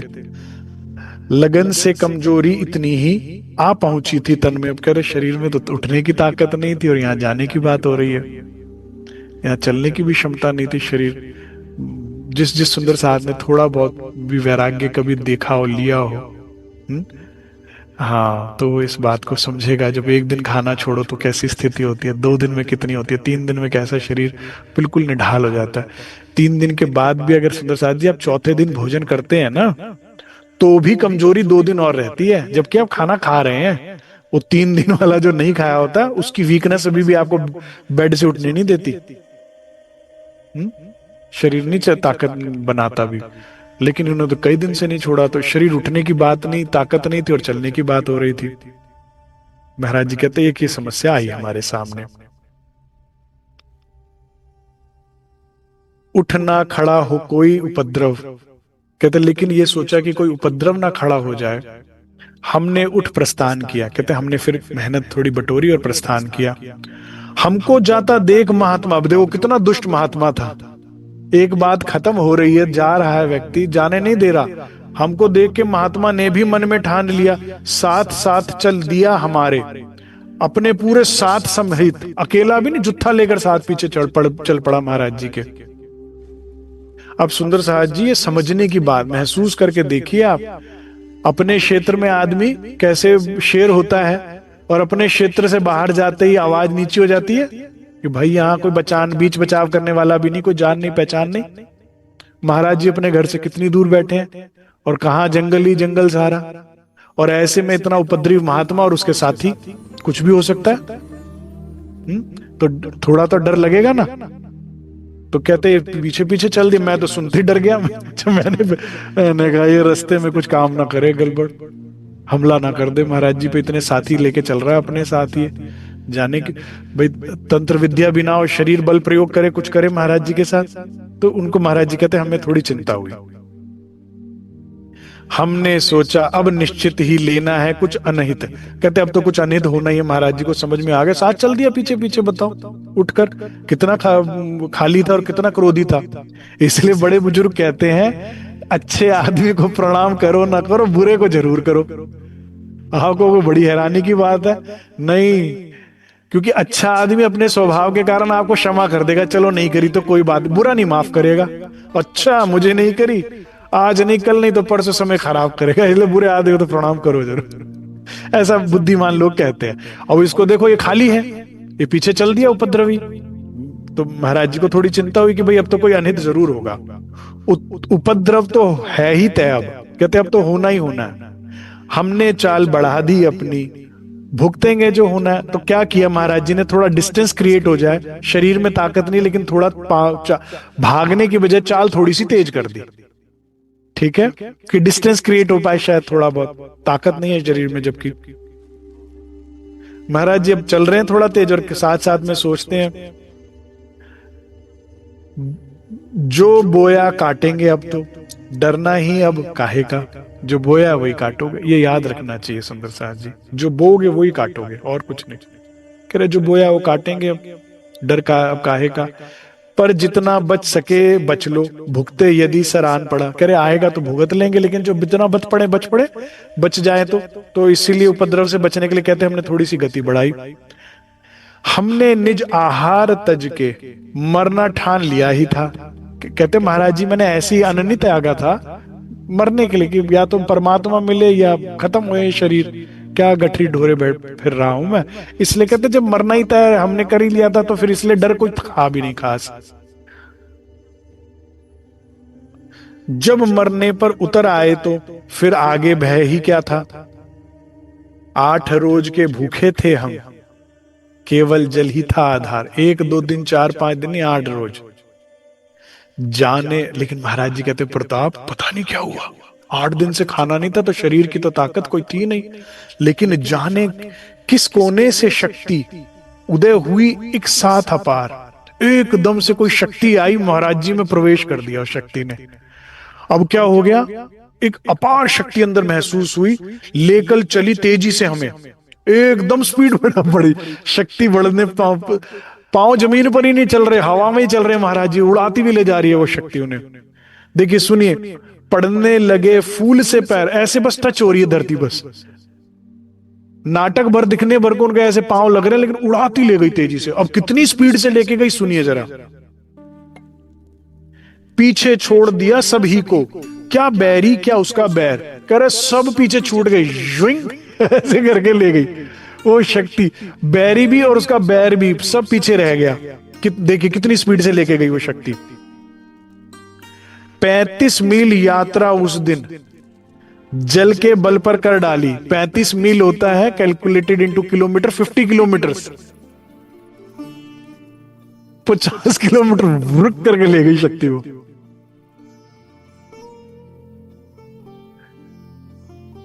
और जल के बल पे, अंदर ईंधन नहीं था गाड़ी के। इसका मतलब समझे सुंदर साथ जी, ये परिभाषा है अध्यात्म की।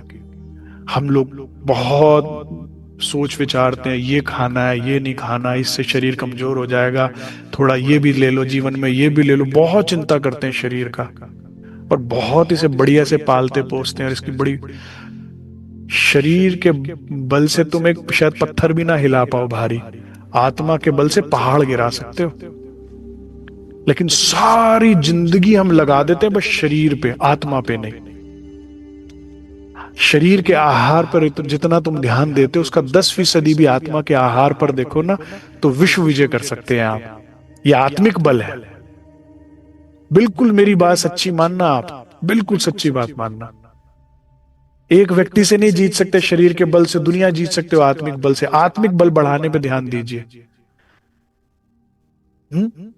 सुंदर साथ कोई ज्यादा विरह करने लगता है, ध्यान में चला जाता है, थोड़ा सा आहार, और सारा परिवार कुटुंब चिपट जाता है, क्या कर रहे हो, ध्यान दो, ये वो। और हम भी अपने ज्ञानी जन कहते हैं, जितना तुम ये ब्यूटी क्रीम है, ब्यूटी प्रोडक्ट्स, और जितना तुम उस पे बाहरी है, उस पे ध्यान देते हो, काश तुमने अंदर वाले को चमकाने का उसका 10% भी दिया होता, तो कुछ के कुछ और हो जाते। तुम्हारे आनंद का, प्रसन्नता का स्तर कुछ और होता। इस शरीर के ऊपर तुमने लीपापोती करने की कोशिश करी, जितना जितना, अजी ये वाली क्रीम जरूरी है, इसमें विटामिन ई होता है, ये जाने क्या क्या चलता है, जितनी तुमने मेहनत इस पे करी, इसका 10% भी तुमने अंदर की सुंदरता को बनाने में, चरित्र निर्माण किया होता, धर्म अंदर आचरण लाए होते, प्रेम भक्ति पैदा की होती राज्य के लिए, तो कुछ और होते, तुम कुछ और सुख की स्थिति होती। आत्मिक बल जो कुर्बानी से आता है, जो सेवा से आता है, जो ध्यान से आता है। महाराज जी ने कहने को तो अनाज छोड़ा है राज्य के लिए, उससे शक्ति खत्म हो जानी थी, लेकिन बढ़ जाती है। और इन चीजों से ही आत्मिक बल बढ़ता है सुंदर साथ जी। जो जीता है ईमानदारी से धनी के लिए, जो कष्ट उठाते हैं राज, आत्मिक बल ऐसा है कि सेना पछाड़ दे। शरीर के बल से तो शायद तुम एक व्यक्ति से भी ना जीत पाओ। आत्मिक बल, जिसके अंदर आत्मिक बल है, क्या बैरी क्या उसका बैर, कुछ नहीं बिगाड़ पाएगा। तो निडर हो जाइए सुंदर साथ जी, भय मुक्त हो जाए। राज्य साथ में खाना ही नहीं खाया होगा कितने दिन से। प्रैक्टिकली देखोगे ना, जैसे हमारी सोचें हैं प्रैक्टिकल, तो लोग वो ज्यादा थे संख्या में, महाराज जी अकेले हैं, कोई साथी नहीं, कोई संगी नहीं, कोई हितैषी नहीं। और उसके बाद महाराज जी शरीर भी कितना कमजोर हुआ है, लेकिन जहां धनी सहाय था तहां झक मारे माया, उड़ा कर ले गए।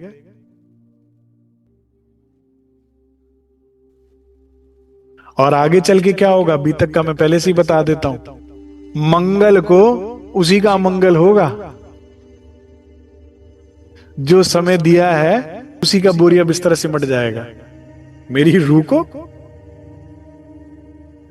वो सुना है ना सूफियों का वो प्रसंग, तेरा यार आ गया, उसने ली होगी कोई रिद्धि सिद्धि, जिसके बल पर कहता होगा कि बुला लूंगा भूत प्रेत इसको, तेरा यार आ गया, 2 डंडे लगा गया, मेरा यार आ गया, जड़ से मिटा गया, चलो। हाँ, इसीलिए मैं सबको एक बात कहता हूं, अगर आप भजन भक्ति ध्यान नहीं कर सकते, कोई बात नहीं, नहीं है आपके अंदर क्षमता, विवेक नहीं है, करते हुए को तंग ना करना कभी भी। अगर आपके घर में, परिवार में, समाज में कोई कर रहा है, तुम्हें नहीं पता किसकी हाय से क्या हो जाए, तंग नहीं कीजिएगा। जिसका यार वो है, उससे थोड़ा सा डर के रहना चाहिए। बल्कि महापुरुष तो कहते हैं, संत सांप जो लंगे ते रास्ता ना उसका कटिए। सांप जा रहा हो कि संत जा रहा हो तो उसका रास्ता नहीं काटना चाहिए, आगे से नहीं जाना चाहिए। जद तक जावण वे दोनों ते हाथ जोड़े निसर नीवा रखिए, जद लंग जावण ते जाइए। इतनी समझदारी बड़े बुजुर्ग पहले दिया करते थे। आज तो क्या ना, बेढंग लोगों के साथ रह के हम बेढंग हो गए, तो वापस थोड़ा सा समझदार लीजिए। महाराज जी निहत्थे दिख रहे हैं ना, उसको तो बल लगा रहा, अपना बल दिखा रहा था। फिर जब राज जी का बल देखा तो फिर तो एक नीडर रहिए, दूसरा किसी को तंग ना करिए। भजन भक्ति ध्यान करने वाले को जो कर रहा है, जैसा कर रहा है उसे करने दीजिए। सहयोग नहीं कर सकते, सेवा नहीं कर सकते, नहीं तो पछताना पड़ेगा।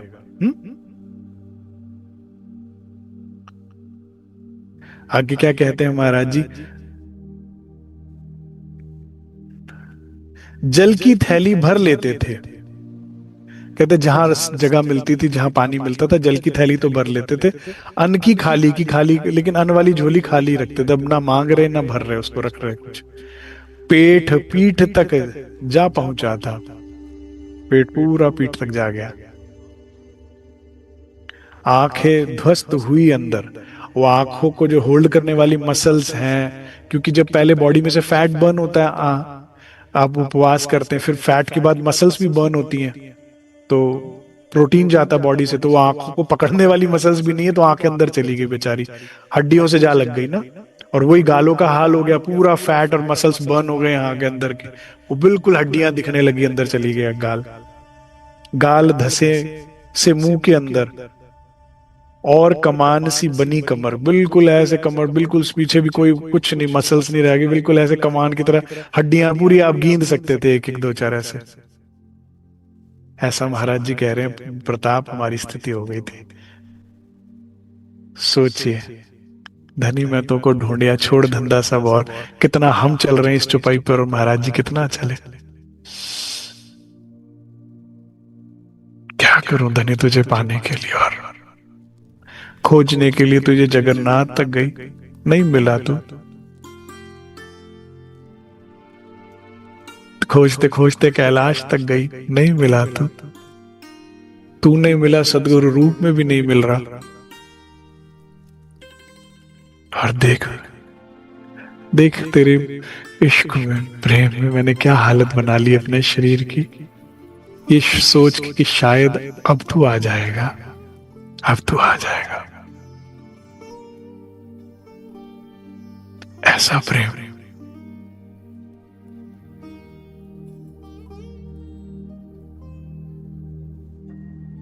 आगे क्या कहते हैं महाराज जी, बांध लिया करते थे अपनी गठरी हम अपने हाथों।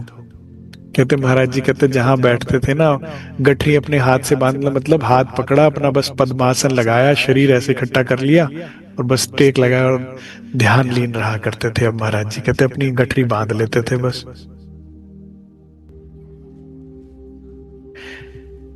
किसी खिटप से लिया सहारा, किसी भी चीज से टेक ले लिया, बस धरी रहा करती रातों, बस ये टेक लेकर कहते पूरी पूरी रात में ऐसी बैठ ध्यान अवस्था में। कहते महाराज जी, ध्यान अवस्था कह लो, विरह कह लो, इंतजार कह लो। दिल पेश हम तुम्ही को श्री राज कर रहे हैं, हम प्यार कर रहे हैं, हम प्यार कर रहे हैं। ये क्या कर रहे हैं? ये भक्ति कर रहे हैं, तपस्या कर रहे हैं, ये प्यार कर रही है रतन भाई। और इससे हमें क्या शिक्षा मिलती है सुंदर साहब जी? महाराज जी इतना उपवास कर रहे हैं, इतना कष्ट दे रहे हैं शरीर को, और हमसे थोड़ा थोड़ा उपवास भी नहीं होता। टीवी का टाइम खत्म कर दीजिए, कम कर दीजिए, मोबाइल का टाइम कम कर दीजिए, खत्म कर दीजिए, बुरी संगत, संसार की बातें करने वाले व्यक्ति कम कर दीजिए अपने जीवन में, भले ही थोड़ा व्यापार में नुकसान हो। उन रिश्तेदारों से मेल मिलाप कम कर दीजिए। मिल रहे हैं महाराज जी किसी रिश्तेदारों से, बताइए, या सुंदर बाई मिली या इंद्रावती मिली, तब जाके कुछ पाप प्राप्त होता है ना। कम कर दी, इतना तो उपवास कीजिए जिससे हमारी गति खराब होती है सुधरे ना, तो कम से कम खराब ना हो, इतना तो ध्यान रख सकते हैं हम। इतनी इतनी चीजों का उपवास। गॉसिप, इधर उधर की बातें करनी बंद कर दीजिए, इतना उपवास लीजिए कि नहीं भाई हमें मना किया इधर उधर की बात, मौन रहिए, इधर उधर की बातें ज्यादा हम ना सुने, बहुत ज्यादा पेट भर भर के ना खाएं ताकि नींद और आलस्य आए और ध्यान भजन में दिक्कत आए। शरीर थोड़ा हल्का रखें, आहार हल्का रखें ताकि ध्यान में बैठना हो, भजन में बैठना हो, वाणी मंथन में बैठना हो तो साथ दे। इतना उपवास तो कीजिए। कितना कुछ वे छोड़े बैठे हैं, देखो ना, ये समझिए बात को। जब ना सुंदर साथ मुझे ऐसी बात कहता ना, हमें इतना बोल दिया, बताइए क्यों सुने, कैसे सुने। आप अभी महाराज जी की तरह निकले नहीं, नहीं तो प्रणाम ना करने पर भी इतनी बात सुननी पड़ जाती है, गाली। अभी तो तुम घर बैठे हो ना, और उसके बाद जेब में तुम्हारे अकाउंट में पैसा, इसलिए फिर भी लोग फिर बड़े तहजीब से बात कर रहे हैं, और कोई कोई तुमसे गलत बोल रहा है। ये तो राह चलता कोई लेना देना नहीं बोल रहा है, उसको भी सुनना पड़ता है। महाराज जी को सुनना पड़ा तो तुम क्यों इतनी नाक ऊंची करे बैठे हो अहंकार की कि कोई हमें ना बोल दे, क्यों बोल दिया, कैसे बोल दिया। ये यात्रा है आध्यात्मिक, इसमें अगर हुआ तो क्या हुआ। महाराज जी रो रहे हैं, दुखी हो रहे हैं, अपनी बात पर कंटिन्यू अड़े हुए हैं ना कि तू चाहिए। फिजूल की बातें छोड़ो, शिक्षा लीजिए। कुछ हो गया जीवन में, किसी ने अपमान कर दी, क्या हो गया। बिना वजह लोग, तुम अगर थोड़े निकले महाराज जी की तरह, फिर तो देखो कितना सुनना पड़ जाएगा। कुछ नहीं लेना, उसे 1 रुपया नहीं चाहिए, फिर भी अब तुम्हें तो फिर घर वाले 4 काम करते, तुम्हें सुना भी देते हैं। किसी से तुम्हारा काम था, स्वार्थ था, तभी तो किसी ने सुना दिया तुम्हें। सड़क चलता थोड़ी सुना रहा है कोई, किसी का काम करना था नहीं किया, या किसी से तुम्हारा काम बनता था निकलता था, कुछ अधिकार दिया तो वो बोल रहा है ना तुम्हें। ये तो बिना किसी वजह से भी प्रसादी मिलती है, क्या हो गया, लेते चलो आगे बढ़ो। राज जी हर बार एक ही बात बोलते हैं, कहते भाई मजनू को ही पत्थर मारती है दुनिया, सेठ को, व्यापारी को कोई पत्थर नहीं मारता, गृहस्थी को कोई नहीं पत्थर मारता, क्योंकि पता है ये बदला लेगा, उल्टा पत्थर मारेगा। मजनू को मार दे, इसे होश नहीं है, तो कहते हैं अगर पत्थर लग रहे हैं तो भी तुम मजनू बने नहीं, इसका मतलब तुम्हें होश है। चलते जाओ आगे आगे। पीछे सोचा कभी, विचारा महाराज जी ने, नहीं मुझे ऐसा क्यों बोला, इतना क्यों बोला। नहीं नहीं भाई, तू मिल, मेन मुद्दे पे बात रखो, बाकी सब छोड़ते जाओ। हुआ खत्म करिए, आगे बढ़ो। ब्रह्म ज्ञानी यही है। आपको किसी ने गलत बोला, कुछ गलत व्यवहार किया, दुख दिया, अब आप उसे कितनी देर तक होल्ड करके रखते हो। पहला आएगा 1 महीने तक दुखी थे, फिर 1 हफ्ते तक, फिर 2 दिन तक, फिर 1 दिन तक दुखी रहे, फिर 1 घंटे में भूल गया, 5 मिनट में, अब 1 सेकंड में हुआ और खत्म कर दे, तो अब हुए ब्रह्मज्ञानी। अब यात्रा आरंभ हुई अच्छे से।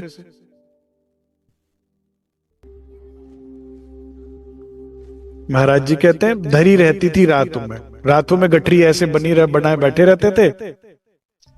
धूप लगा करती जब खुलती, आंखें कब खुलती थी, जब धूप आंखों पे लगती थी, वरना पड़ी है बंधी हुई। कहते वरना बंधी हुई गठरी आसन देखिए कितने घंटों का आसन हो गया महाराज जी का, 22-23 घंटे का आसन हो गया।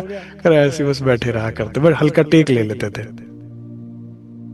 नींद ना आती हमें नाम को, अन्नी नहीं है तो नींद कहां से आएगी। आहार को पचाने के लिए शरीर नींद उपजाता है, इसीलिए जो सन्यासी और जो ध्यान करने वाले होते हैं वो आहार हल्का कर देते हैं, क्योंकि ध्यान में बैठना होता है। रहती हमसे भगी हुई, नींद इसलिए भगी रहती थी। 4 रोज लंबी यात्रा के बाद पहुंच गए बालाजी। महाराज जी कहते 4 दिन चल चल के फिर हम बालाजी पहुंचे, जहां की सोची थी लेके मन में। वो साधु ने कहा था ना, प्रेरणा दी थी, बालाजी जाओ। मंदिर में हम कहीं ना जाते, दर्शन इच्छा भस्म हुई। कह रहा मंदिर में जाके भगवान मिलेंगे इतना तो पता लग गया। नहीं, जैसे सुदामा को श्री कृष्ण दौड़ते दौड़ते लेने आए थे, महाराज जी की भी तो आशा वही थी। कि द्वार पर लेने आए थे तो अरे मैं इतनी दूर से आया हूं, सुदामा से भी बुरी हालत में आया हूं और तुम मुझे नहीं मिलते हो। समझ में आ गया ऐसे मिलना ही नहीं है, ये रास्ता ही कोई और है। ये सतगुरु मिलेंगे, सत्संग मिलेगा। सत्संग से क्या बदलेगी तुम्हारी धारणा, धारणा से क्या बदलेगा तुम्हारा ध्यान, यहां से वहां, और ध्यान में जब वहां रस आने लगेगा तो फिर क्या लग जाएगी, समाधि। अब तोड़ोगे नहीं वहां से, ये रास्ता ही अलग है।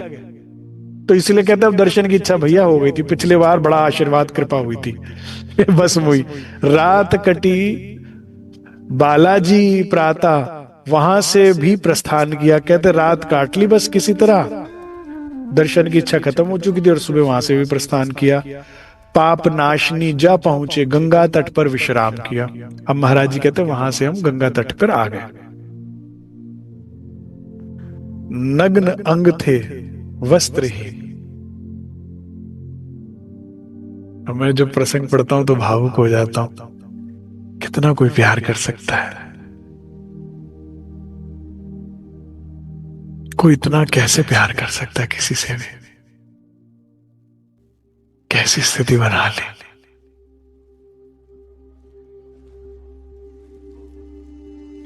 देखो सूफी कलाम है ना, ये महाराज जी पर, रतनबाई पर, इंद्रावती पर ही घटता है। काश हम पर भी कभी घटे। तेरे वास्ते वे सजना पीड़ा असी उठाइया। बहुत पीड़ाएं उठाई हैं आपके लिए, बहुत कष्ट उठाए। जो जिसने उठाई है वो बड़े गर्व से खुश होकर रो रो के गाता है, तेरे वास्ते वे सजना पीड़ा सी उठाइया। सुरमाए जिंदगी दे, सुरमाए जिंदगी दे, यही दौलता कमाइया। यही तो मेरी दौलत है जो तेरे लिए कष्ट उठाया, बाकी तो सब खर्च ही खर्च है। काश हम भी कुछ दौलत कमा लें। महाराज जी ने तो बहुत कमाई, खूब कमाई करी।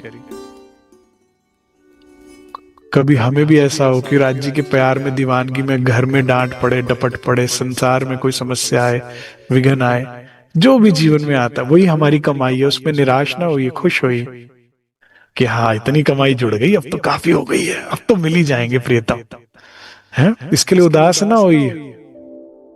जीवन में जो भी आपको धनी के मार्ग पे चलने पे आपको फाइनेंशियल आपको दिक्कतें आती हैं, कुछ कमी आ गई, पारिवारिक कोई समस्याएं आती है, आपको कभी प्रेम स्नेह का अभाव हो गया, कभी धन का अभाव हुआ, खुश हो जाओ, अब तो बड़ी कमाई हो गई, अब तो मिल ही जाएंगे वे, ये तो मेरी कमाई है। जब तुम धनी की कुछ कर करा के सेवा वगैरह माया मांगते हो, बटोरते हो, वो खर्च हो रहा है, ये कमाई है। जीवन अच्छे से बिता रहे हो ना आप, संसारिक सुख सुविधाओं में, सब में, हर जगह प्यार स्नेह आदर मिल रहा है, ये खर्च हो रहा है तुम्हारी कमाई, ठीक है। और जब यहाँ की दिक्कतें आती हैं राज्य के मार्ग पे चलने में, तो कमाई है। बड़े ध्यान से जब मैंने पहली बार महाराज जी की जीवनी पढ़ी ना, तो मेरे अंदर बहुत ज्यादा ना आकर्षण आ गया वैराग्य को लेकर सुंदर साथ जी, कि हम भी भूखे रहेंगे, हम भी ऐसा करेंगे। वो तो मुझे राज जी ने सावचेत कराया कि ध्यान देना, एक्शन इंपॉर्टेंट नहीं है, वजह इंपॉर्टेंट है। महाराज जी अरे दुनिया में भूखे पड़े हैं, उनको कोई थोड़ी राज्य मिल जाते हैं, भगवत प्राप्ति हो जाती है। दुनिया में भूखे हैं, आधी दुनिया भूखी मर रही है सुंदर साथ जी। कितने करोड़ों लोग रोज रात को भूखे सो रहे पूरे विश्व में, उनको थोड़ी भगवत प्राप्ति हो जाती है। वजह राज्य के लिए भूखे मर रहे हैं। अजी हम तो बहुत ही दुखी, राज्य मिल जाएगा। अरे तू दुखी अपनी माया से है, दुख उठाए राज्य के लिए तो काम बनेगा।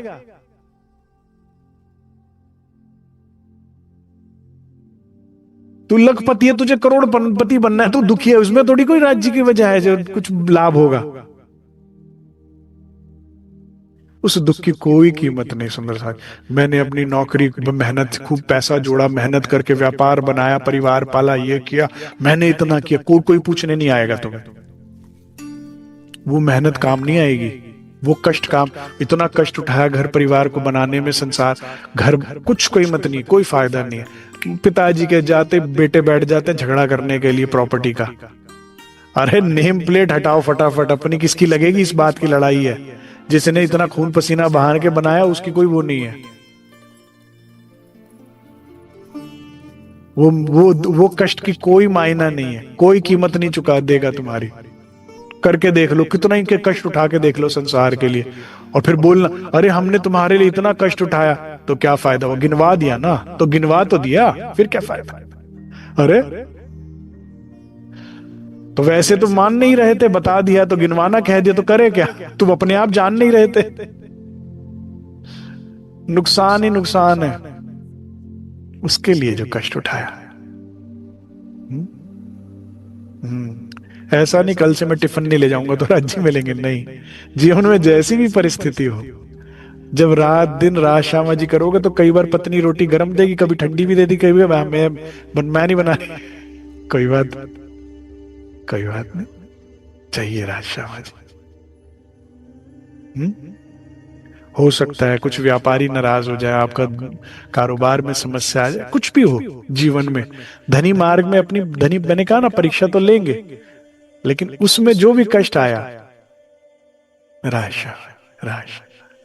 सुई नहीं हिले, कोशिश ये करिए। महाराज जी इतना कर रहे हैं, हमारे को थोड़ा बहुत भी समस्या आई तो क्यों इतने हम परेशान हुए, ये बात हो रही है। थोड़ा धैर्य रखिए और उद्देश्य हमेशा राज्य की प्राप्ति हो। देखिए कैसी स्थिति हो गई, नग्न अंग थे वस्त्रहीन, कपड़े का नाम निशान नहीं। कहते भाई अब तो पहले लंगोट छिद्र हो चुकी थी, अब वो भी नहीं रही, कुछ भी नहीं। एक कपड़े का लीरा भी नहीं है, पट्टी भी नहीं है कंधे पर, शरीर पर। बस्ती में जाने के लायक इस कारणवश रहे नहीं। कहते बस्ती में जाने लायक भी नहीं रहे, लाज रहती आती थी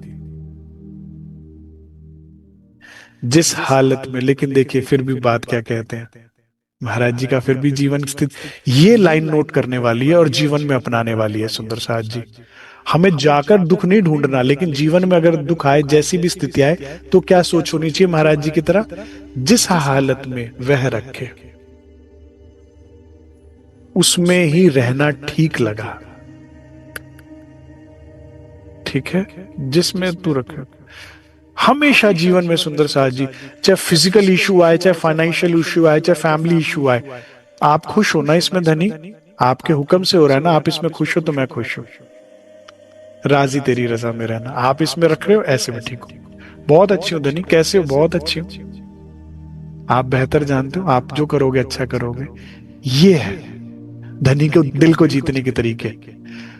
थोड़े में रो रो के छाती पीट के हल्ला मचा दिया मोहल्ले में, तो अरे राज जी तो इतना जुल्म कर रहे हैं, ये कर रहे हैं, पता नहीं सुन रहे हैं, नहीं सुन रहे, पता नहीं क्या क्या क्या क्या, उसमें ये बता दो, वो उपाय बता दो, राज्य छोड़ो तो चलो शनिदेव पे ही चल लेते हैं। ये सब में तुम्हें संसारिक जो समस्या आई वो तो ठीक हो जाएगी, लेकिन जिसके लिए आई थी कि राज्य मिल जाते, वो अवसर गवा दोगे। तो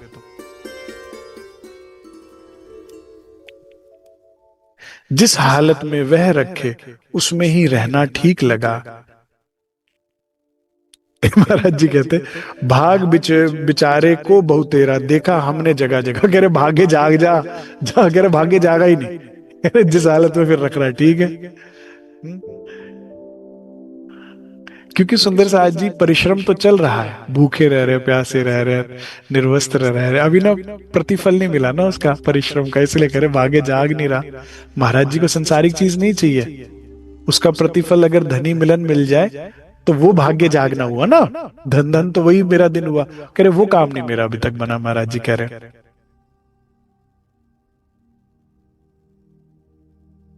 महाराज जी कहते हैं अब तो ठौर खोजते थे जिस पर अपना प्राणंत करे। करे अब तो बस वो जगह ढूंढ रहे थे जहां अपना इस तन को छोड़ दे। इतने यहां पर क्या आ गया सुंदर साथ जी, महाराज जी में निराशा आ गई है। करते करते जैसे थक गई है रूह, क्या करूं धनी, और इससे ज्यादा क्या करूं बता। पूरा निचोड़ दिया अपने आप को आपके लिए, और क्या करूं है। इंद्रावती जी भी कहती है ना कि धनी मैं बहुत तेरे पीछे पीछे भाग ली, अब मैं तेरे पास नहीं आऊंगी, जहां मैं हूं वहां तुझे आना होगा। हम थोड़े से महाराज जी इस वक्त निराश हो के कहते बस अब सोचा कि खत्म करो इस शरीर को, वो जगह बत मिल जाए। मरण लालसा जाग उठी, इस चोले को बस शांत करे। ये भी आएगी अवस्था सुंदर साथ जी, विरहा में ऐसी भी अवस्था एक बार को आती है, लेकिन ये सही नहीं है। अभी राज्य आएंगे, करेक्ट करेंगे, मार्गदर्शन देंगे, लेकिन हो जाता है। इसमें भी विवेक रखना है महाराज जी के इस प्रसंग से कि मैंने क्या किया, वही तो करने कराने वाला है। ये जो दिए समय, ये क्षण भी दिए, ये भी उसकी कृपा से मिले, ये भी बहुत अच्छे मिले हैं। नहीं तो मार्क्स कटते ही जा रहे थे, कुछ तो जुड़ गए ये सब करने से। कुर्बानी करने के बाद आगे चल के ये भी समझ के चलो कि ये भी तूने करी, उसके लिए धन्यवाद देना कि तूने इतनी आशिकी करवा ली, तूने इतनी कुर्बान। उसका भी अहम ना ले लेना, उसमें फिर ये इसमें डिप्रेशन आता है अहम लेने में कि मैंने इतना किया, आपने क्या किया। अरे तूने ही करवाया है सब कुछ। ये आगे विवेक राज्य देंगे, चिंता ना कीजिए, लेकिन मैं बस बता रहा हूं। अन्यथा सेवा करी, वाणी मंथन किया, ध्यान किया, जो भी कुछ करते और उसका मैं तुमने पकड़ ली, ये डिप्रेशन लाएगा जो महाराज जी की आ गई है। तुम आनंद ढूंढने निकले थे, लेकिन डिप्रेशन आ जाएगा जो मैं पकड़ी। तो उसके लिए भी धन्यवाद दो धनी को कि आपने करवा लिया। मेरी क्या औकात, मेरा क्या बल था, धन्यवाद कि कुछ अच्छी चीज करवा ली। जीवन भर गलती करती रही मैं, ठीक है। हाँ, मरण लालसा बस इस शोले को शांत करे, नहीं रहेंगे अब इस जग में। देखिए कितनी सुंदर सोच है महाराज जी। कह रहे इस जग में रहना ही नहीं ना जहां परमात्मा का आभास नहीं। करे जब अगर इस दुनिया में तू नहीं मिलेगा तो बस फिर मुझे उसी दुनिया में आना है जहां तू मिलेगा। इस दुनिया में रहना ही नहीं, यहां नहीं मिलता तू। इस स्तर तक गई है ब्रह्मात्मा राज्य को खोजने के लिए, का इस लेवल तक का जुनून अंदर आया है उनमें। और हम कहां पर बैठे अभी, यहां नहीं मिलेगा वहां मिलता है तू, तो बस फिर वही जा रही हूं मैं। हमारी क्या, यहां नहीं मिलता, अच्छा वो जरूरत की चीजें तो भेज देते, आ जाना जब आना हो। नहीं, सोच ऐसी होनी चाहिए कि यहां नहीं तो वहां, तो बस वहां चल, फिर वहां चल। मुझे मत रोको, रतन भाई जी के दिल की बात है। मुझे मत रोको, मुझे यार के घर जाने दो, गर वो मिलता है मुझे मर के तो मर जाने दो, मुझे मत रो। तो फिर मरना हमारा थोड़ी होगा, इच्छाओं का मरना हो जाता है और फिर धनी मिल जाते हैं। जब ऐसा भाव बनता तो मर गई ना संसार की सारी इच्छा। अब ले चलेंगे राज्य महाराज, यही होता है। जहां रहे, जहां ना रहते हो परमात्मा, किसका करे मिलन आभास। फिर किससे मिलूं मैं, किससे मिलने का आभास करूं। देव दानवों की दुनिया है। यहां तो क्या है, कुछ अच्छे लोग हैं, कुछ बुरे लोग हैं। कुछ दानव राक्षसी प्रवृत्ति कर रहे हैं, कष्ट दे रहे हैं, चीखा चिल्ली कर रहे हैं महाराज जी के साथ। कुछ सेवा भाव दिखा के देवता मिल रहे हैं। देव और दानव ही है ना, तू तो नहीं मिल रहा ना। देवों में महादेव भी मिल गए, देवों में देव महादेव तक मिल गए, लेकिन तू कहाँ है। महाराज जी कह रहे तू चाहिए था मुझे। तो देव दानवों की दुनिया है, किसका यहाँ सहारा ले, किसका सहारा ले, किसे सौंप दे अपने को। बस सुंदर साज जी, जो मैंने प्रारंभ में ली थी ना बात, खेल खत्म करना है, समर्पण करना है, लीन होना है। भगवान शिव भी आ रहे हैं, वो भी क्या कह रहे हैं, गुरु धारण करो। लीन होना है उन्होंने, खत्म होना है। बस बोझा उठा लिया, बहुत कंधे टूट गए उठा उठा के अमित का बोझा, सौंप देना है। जिसके बाद तेरा तेरा काम तू जाने। ये तन अब तेरा हुआ, रख ना रख, मैं तेरी हो गई, तू मेरा हो गया। ये सौंपना चाहती है रूह। ये जो घर से निकले ना कंधे पर बोझ लेकर, ये अमित को खिलाना है, पिलाना है, इसकी इज्जत की चिंता रखनी है, सुलाना है, सब कुछ सोचना है इसकी, ये बोझा रूह उतारना चाहती है। बहुत थक गई, हमेशा से फ्री होना चाहती है, धनी में खोना चाहती है, माया में खो के देख लिया, यहाँ कुछ नहीं मिलता, रस नहीं है।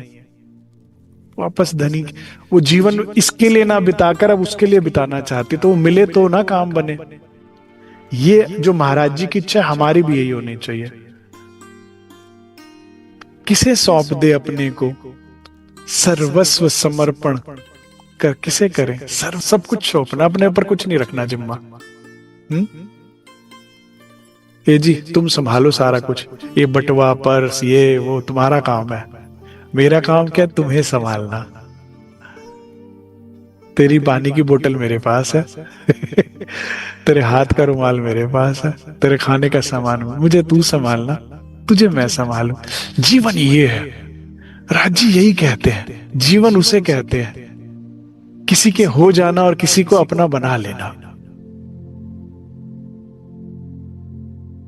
हम उसकी जान बन जाए और उसकी वो हमारी जान बन जाए।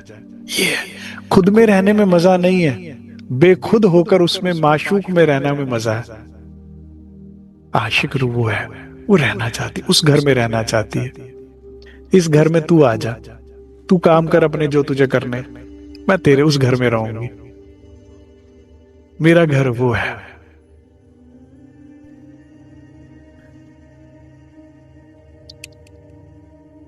ये प्रेम की बात है सुंदर साथ जी, थोड़ी अवस्था आएगी तो पता लगेगी कि मैं क्या कहना चाह रहा हूं। किसे सौंप दे अपने को, सर्वस्व समर्पण किसे करे, देख चुके जग जगन्नाथ को भी जा करके देख लिया। जगन्नाथ जी जाके जग के नाथ को देख लिया, नहीं मिलता वो आके। सुदामा से जैसे कृष्ण दौड़कर मिलने आए थे, नहीं मिला जी वो, क्योंकि मैंने बताया ना, आज जैसे द्वारका जी भी तीर्थ में आता है ना सुंदर साथ जी, 4 धामों में से भगवान कृष्ण के जो स्थान था, जहां उनका राज्य था, जहां वे अंतिम समय सारा उन्होंने बिताया, वहां पर मिले भगवान कृष्ण सुदामा जी को दौड़ते हुए। लेकिन आज क्या ऐसा होगा? जितने भी धाम है, जितने भी तीर्थ हैं, जितने भी स्थान है, वहां कभी लीला हुई थी, आज कहां होगी? जहां तुम्हारे अंदर वो प्रेम आएगा जो सुदामा में था। किसी जगह पे जाके भगवान नहीं मिलेंगे, तुम्हें सुदामा भाव लेना पड़ेगा, गोपी भाव लेना पड़ेगा, तब वो तुम तक दौड़ के आएंगे। फिर स्थान की कोई वो नहीं है। इंद्रावती जी को राज्य के दर्शन हो रहे हैं, हवसा में कोई जगह है बताइए? सुंदरबाई को दर्शन हो रहे हैं पर प्रवाहियों के मंदिर में, श्याम जी के मंदिर में। महाराज जी को दर्शन हो रहे हैं सोमेश्वर मंदिर में, भगवान शिव जी के मंदिर में। और सरकार साहब को महाराज जी परम नाम दिखा रहे हैं कश्मीर ले जाके, बताइए? स्थान नहीं, अवस्था। ये बात हो रही है। किसी भी स्थान का निरादर की बात नहीं कर रहे भाई, देख लिया वहां जगन्नाथ जाके भी जगत के नाथ नहीं मिले, घुटने फिरे तोड़वाते आखिर। दर्द तो होता ही है शरीर सुंदर साथ जी, है? अगर घुटने तोड़वा लिए चल चल के, धक्कों का प्रसाद मिला। क्या मिला? जगन्नाथ नहीं मिले, धक्कों का प्रसाद, धक्के मार के निकाला। बताओ ऐसा कोई करता है क्या? यार लेकिन ये मिला हमें। बैठ गए हम कमर लगाकर, मिल गई एक पाषाण शिला, एक बहुत पुरानी शिला मिली पुष्पाषाण, उस पे कमर लगा के कहते हैं महाराज जी बैठ गए। शिला पे ना ध्यान का एक आनंद ही कुछ और होता है। कभी राज जी मेहर करें, आप लीजिएगा तो पता लगेगा। नदी किनारे और कोई बहुत विशाल पौराणिक शिला हो, कोई एकांतिक स्थान हो, उसका बैठने का ध्यान का आनंद कुछ और होता है। बैठ गए हम कमर लगाकर, मिल गई एक पाषाण शिला, अब मरकर ही उठे यहां से। मन में इस प्रकार एक संकल्प लिया, कहते अब लगा दी गटरी, अब नहीं उठेंगे, अब तन छोड़कर नहीं उठना है, अगर ऐसे ही मिलना है तो तूने। अर्धरात्रि उपरांत हमारे पास कोई आया। कौन आया ये सुनेंगे हम कल। वैसे तो हम सब जानते कौन आया होगा, भेख बदल के, क्योंकि रूह ने कह दिया बस अब तो खत्म करना है तन, या तो तू मिल जा।